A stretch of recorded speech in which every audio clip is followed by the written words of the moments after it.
নয়নতারা আর নকুলের কথা আড়াল থেকে শুনে পিনাকি সমস্ত সত্যিটা জানতে পারলো যে বানি তাদের আসল মেয়ে। হ্যাঁ বন্ধুরা, এমনটাই হতে চলেছে। সম্পূর্ণটা জানতে ভিডিওটা প্রথম থেকে শেষ পর্যন্ত দেখতে থাকুন।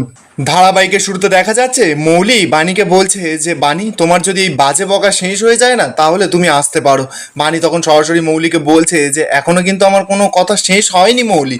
মা যদি আমাকে একটু ভালোবাসা দেয় তাহলে তো আর তোমার ভাগের ভালোবাসাটা একটুও কমে যায় না।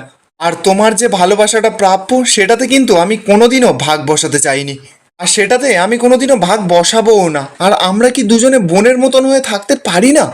দেখো, আমি শুধুমাত্র আমার বাবা মাকে কাছে পেতে চেয়েছি, আমি আর কিচ্ছু চাই না। বানি তো এবার মৌলির হাতটা ধরে বলছে যে মৌলি, তুমি এসব ছেড়ে দাও, আমরা তো নতুন করে সমস্ত কিছু শুরু করতে পারি। আমার বিষয় সম্পত্তি কিচ্ছু চাই না।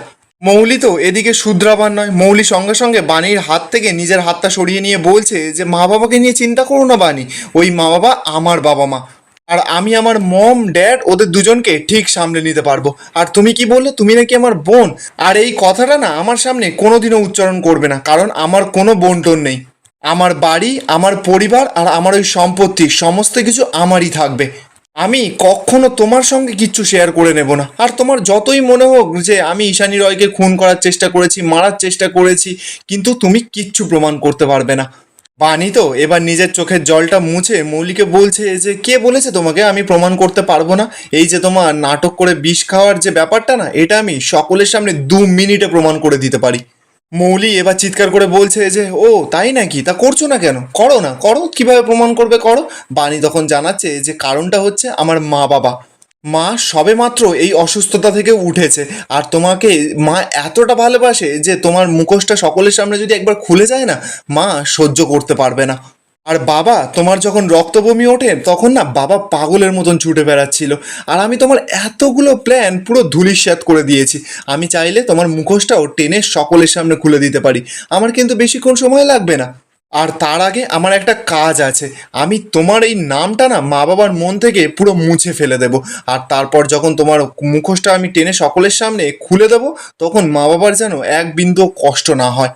আমি তোমাকে কিন্তু সুযোগ দিয়েছিলাম মৌলি, আর তুমি সেই সুযোগটা নাওনি, এটাই কিন্তু তোমার জীবনের সব থেকে বড় ভুল।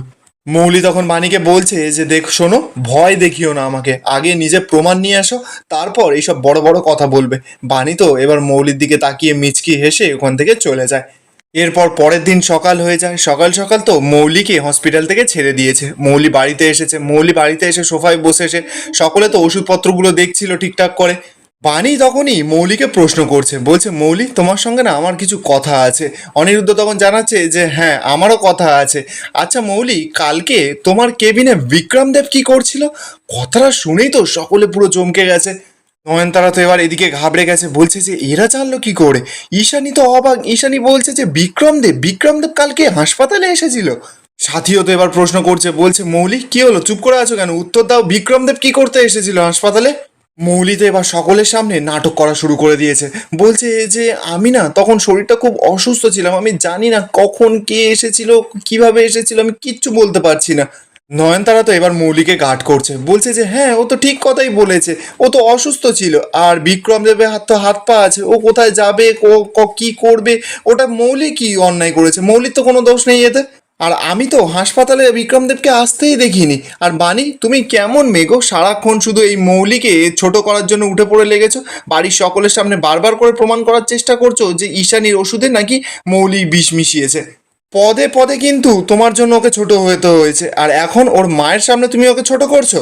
পিনাকি তো এবার মুখ খুলেছে, নয়নতারাকে বলছে যে ছোট মা, বানি আর অনিরুদ্ধ শুধু প্রশ্ন করেছে যে বিক্রম দেব কি করতে ওই হসপিটালে গেছিল।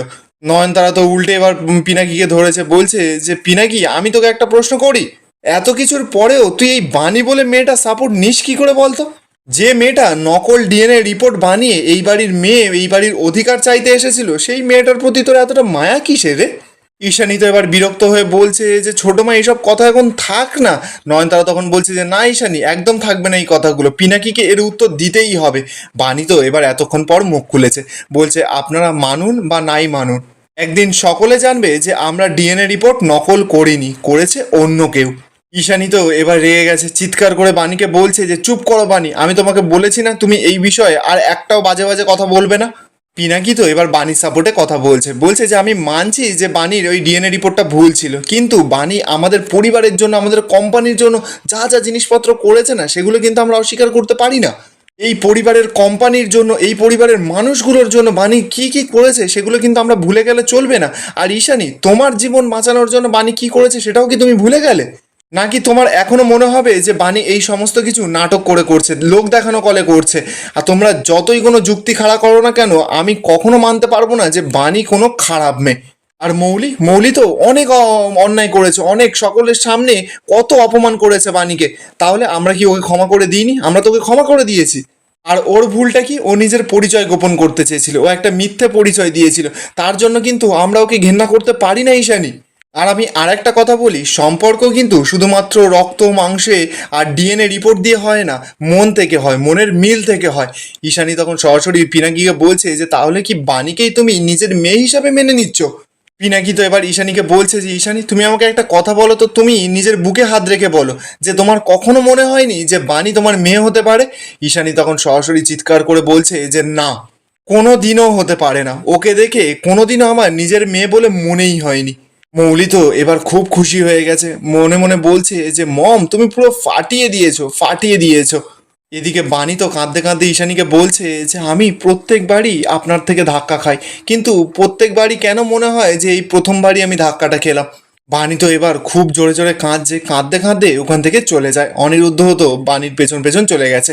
মৌলি আর নয়নতারা তো এবার খুব খুশি হয়, চোখে চোখে ইশারা করে আর মিচকি মিচকি হাসছে। পিনাকি তো এদিকে ঈশানীকে প্রশ্ন করছে, বলছে যে এটা কি সত্যি কথা, তোমার মনের কথা ঈশানী? ঈশানী তখন পিনাকিকে বলছে যে আমি সত্যি কথাটা বলে কি লাভ বলো তো পিনাকি? আবার কি বাণীকে সুযোগ দেব আমার কোনো ক্ষতি করার? আমি মানছি যে ও আমাদের জন্য অনেক কিছু করেছে, অনেক কিছু দিয়েছে, কিন্তু ও আমাদের থেকে অনেক কিছু নিয়েও গেছে। আমাদের কিন্তু বারবারও বিশ্বাস ভেঙেছে, আমাদের বারবারও কিন্তু বিপদে ফেলার চেষ্টা করেছে। তাই জন্য ওই মেয়ের ভালোবাসার ফাঁদে আমি আর কখনো পা দেবো না। কারণ কেন জানো, বাণী যেটা বললো সেটাই, আমি প্রতিবারই যতবার ওকে বিশ্বাস করি ততবারই ওর থেকে কিন্তু আমি বড়সড় আঘাত পাই। আর তার পরক্ষণেই মনে হয় যে প্রতিবারই যেন প্রথমবার আমি ওর থেকে আঘাত পেলাম। তাহলেও তুমি বলতে পারো কেন আমি প্রত্যেকবার জেনে শুনে ওর থেকে আঘাত পাবো? আবারও কি আমি ওকে বিশ্বাস করে আঘাত পেতে চলবো? নয়নতারা তো এই সমস্ত কিছু দেখে মনে মনে বলছে যে বাণী, তোমাকে আমি এই পরিবারে কখনো গিরে বসতে দেব না। কখনো তুমি এই পরিবারের কোনো সম্পত্তি পাবে না। এই পরিবারের সমস্ত সম্পত্তি পাবে আমার নাতনি, আমার রক্ত, আমার পরিবার। ঠিক তখনই তো সেখানে এন্ট্রি হয় নকুলের। নকুল এসেই তো পিনাকি আর ঈশানীকে বলছে যে পিনাকি আর ঈশানী, তোমরা দুজনে কিন্তু অনেক বড় ভুল করছো। আমি তোমাদের আগেও সাবধান করেছি, এখনও সাবধান করছি। তোমরা কিন্তু বাণীকে নিজের মেয়ে হিসাবে মেনে নাও, ওই কিন্তু তোমাদের পরিবারের মেয়ে। নয়নতারা এবার কি করবে? নকুলকে সামলাতে হবে তো। তো নকুলকে বলছে যে এই দেখো, আবারও তুই এখানে চলে এসেছিস, তুই আবার নিশ্চয়ই ওষুধটা খেতে ভুলে গেছিস। এই বলেই তো নকুলকে টানতে টানতে ওখান থেকে নিয়ে চলে যায়। এবার ঈশানী তো এবার ভাবনায় পড়ে গেছে। মৌলি সেটা দেখেই সঙ্গে সঙ্গে নাটক করা শুরু করে দিয়েছে। ঈশানীর কোলে মাথা রেখে কাঁদছে আর বলছে যে মম, কেন বলো তো সকলে বারবার আমাকে ভুল বোঝে? অপরদিকে দেখা যাচ্ছে নয়নতারা তো নকুলকে হাত ধরে টেনে বাইরে নিয়ে এসেছে। নকুলকে বলছে যে কেন তুই আবার এখানে এসেছিস নিজের মেয়ের সর্বনাশ করতে? নকুল তখন সরাসরি বলছে যে আমি আমার মেয়ের সর্বনাশ করতে আসিনি। মৌলি যে পাপটা করছে সেই পাপটা কিন্তু ওকে একদিন পুরো শেষ করে দেবে। আর মা, তুমিও কিন্তু অনেক বড় ভুল করছো। নয়নতারা তখন নকুলকে সরাসরি বলছে যে নয়নতারা রায় না কোনোদিনও ভুল করে না, আর আমি তোকেও ভুল করতে দেবো না।